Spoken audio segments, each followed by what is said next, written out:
السلام علیکم ورحمۃ اللہ وبرکاتہ۔ دوستوں، ریسنٹلی کتاب مطالعہ کرنے کا موقع ملا جس کتاب کا نام تھا the greatest minds and ideas of all time. یہ ول ڈیورنٹ کی لکھی ہوئی کتاب ہے، اور اس کتاب کے ایک چیپٹر کے اندر آتھر 10 گریٹسٹ تھنکرز کا ذکر کر کے 10 بندوں کے نام لیتے ہیں جو آتھر کے مطابق گریٹسٹ تھنکرز ہیں، اور ایز اے عام بندہ ہم سب کو ان بندوں کے بارے میں، ان 10 گریٹسٹ تھنکرز کے بارے میں پڑھنا ضروری ہے۔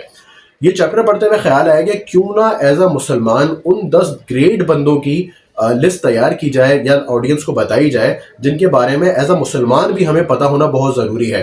تو اسی بات کو مد نظر رکھتے ہوئے میں آج ان 10 گریٹسٹ مسلم پرسنز کا ذکر آپ کے سامنے کرنے والا ہوں جن کے بارے میں سمجھتا ہوں کہ آپ کو اور مجھے ڈیٹیل میں پڑھنا ضروری ہے، تاکہ نہ صرف ہم اپنی دنیا کو بہتر بنا سکیں ان کی لائف ہے، ان کے لیسنس کو سیکھ کر، اور اس کے ساتھ ساتھ اپنی آخرت کو بھی بیٹر کر سکیں۔ تو چلیے اپنی لسٹ کی طرف چلتے ہیں۔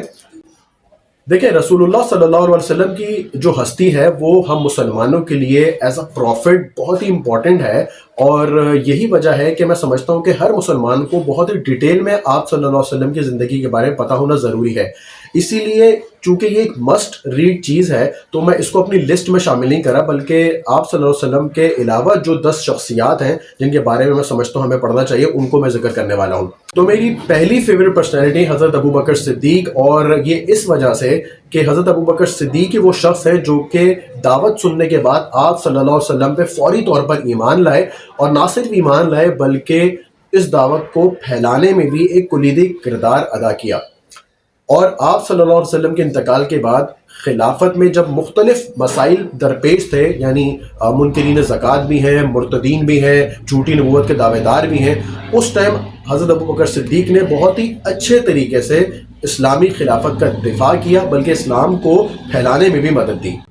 میری سیکنڈ فیوریٹ پرسنالٹی ہے حضرت عمر فاروق رضی اللہ تعالیٰ عنہ، اور یہ اس وجہ سے کہ یہ وہی شخص ہے جن کی دور حکومت میں، جن کے دور خلافت میں اسلام 2/3 بر اعظموں تک پھیل گیا۔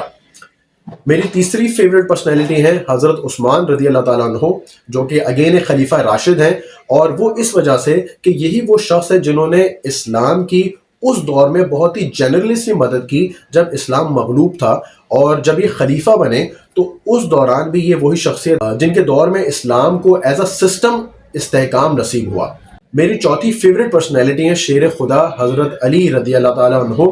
اور وہ اس وجہ سے کہ حضرت علی نہ صرف ایک طرف باب العلم ہے، علم کا دروازہ ہے، وزڈم جو ہے وہ کوٹ کوٹ کے بھری ہوئی تھی حضرت علی کے اندر، بلکہ اس کے ساتھ ساتھ حضرت علی کا دور ہمیں یہ سکھاتا ہے، ان کی پرسنالٹی ہمیں یہ سکھاتی ہے کہ کس طرح جب مسلمانوں میں آپس میں انتشار بہت ہو تو کس طرح بیہیو کیا جانا چاہیے۔ میری پانچویں فیوریٹ پرسنالٹی ہے حضرت عائشہ رضی اللہ تعالی عنہ، اور اس کی وجہ یہ ہے کہ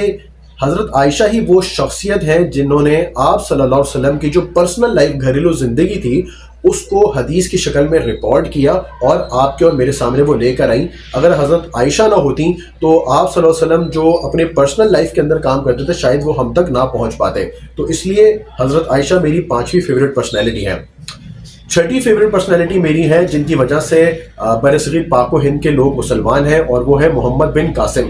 اور یہ محمد بن قاسم ہی تھے جنہوں نے سندھ آ کر فتح کیا اور اسلام کا پرچم لہرایا۔ تو یہ ہے میری چھٹی فیوریٹ پرسنالٹی جن کے بارے میں ایز اے مسلم ہمیں پڑھنا ضروری ہے۔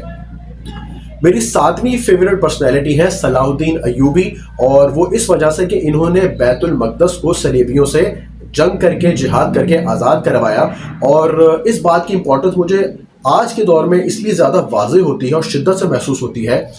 کہ جب ہم دیکھ رہے ہیں کہ اسرائیل کس طرح فلسطین کی سرزمین پر مسلمانوں کا بے دریغ خون بہا رہا ہے۔ یہ صلاح الدین ایوبی میری فیوریٹ پرسنالٹیز میں آتی ہیں، اور جن کی لائف ہمیں سکھاتی ہے کہ ایک مرد مومن، ایک مرد مجاہد کو کیسا ہونا چاہیے۔ میری اگلی فیوریٹ پرسنالٹی ہے امام ابن تیمیہ۔ یہ وہ شخصیت ہے کہ جنہوں نے سن 700 ہجری کے اندر جب تاتاریوں نے مسلمانوں کا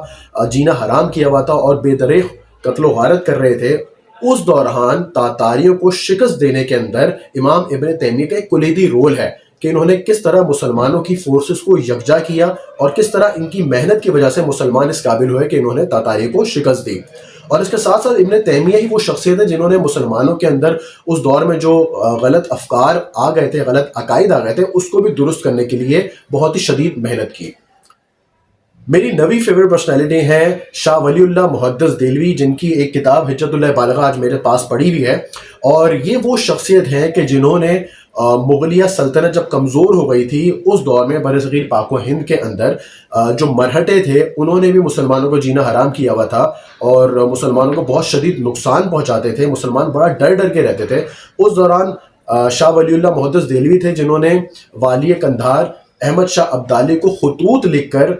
بلایا، جو جب یہاں پر بر صغیر کے اندر آئے تو انہوں نے مرہٹوں کو عبرتناک شکست دی۔ اور نہ صرف یہ بلکہ شاہ ولی اللہ محدث دہلوی نے بھی یہ وہ شخصیت ہے جنہوں نے بر صغیر کے اندر مسلمانوں کو اس بات کی دعوت دی کہ قرآن اور حدیث وہ واحد ذریعہ ہیں جو دنیا اور آخرت میں کامیابی کا باعث بنتی ہے، اور اس کا ڈائریکٹ مطالعہ ایک عام شخص کو بھی کرنا چاہیے۔ میری آخری فیوریٹ پرسنالٹی ہے شیخ احمد سرہندی، اور یہ بھی وہ شخصیت ہے جنہوں نے مسلمانوں کے اندر جب غلط افکار پیوست ہو گئے تھے انہوں نے ایز اے مجدد یعنی دین کی تجدید کرنے والا، دین کو ریوائیو کرنے والا کام کیا، اور ان کی لائف بھی ہمیں سکھاتی ہے کہ کس طرح ایک مسلمان کو دین کی دعوت کے اندر محنت اور جرت اور ہمت کے ساتھ کام لینا چاہیے۔ تو دوستو یہ میری 10 فیوریٹ پرسنالٹیز تھیں جن کے بارے میں سمجھتا ہوں کہ ایز اے مسلمان ہمیں ضرور پڑھنا چاہیے، ڈیٹیل میں پڑھنا چاہیے، تاکہ ہم اپنی اسلامک ہسٹری سے ایک لنک بنا سکیں، ایک ریلیشن شپ بنا سکیں، اور یہی چیز ہمیں اپنے بچوں کو بھی اور اپنے ساتھیوں کو بھی پڑھانی چاہیے۔ مجھے کمنٹ میں ضرور بتائیے گا کہ آپ کی وہ 10 فیوریٹ پرسنالٹیز کون ہیں جن کے بارے میں آپ کو لگتا ہے کہ ہم سب کو ضرور پڑھنا چاہیے، اور انشاءاللہ نیکسٹ ویڈیو میں کسی نیکسٹ ٹاپک کے ساتھ حاضر ہوں گے۔ جب تک کے لیے السلام علیکم ورحمۃ اللہ وبرکاتہ۔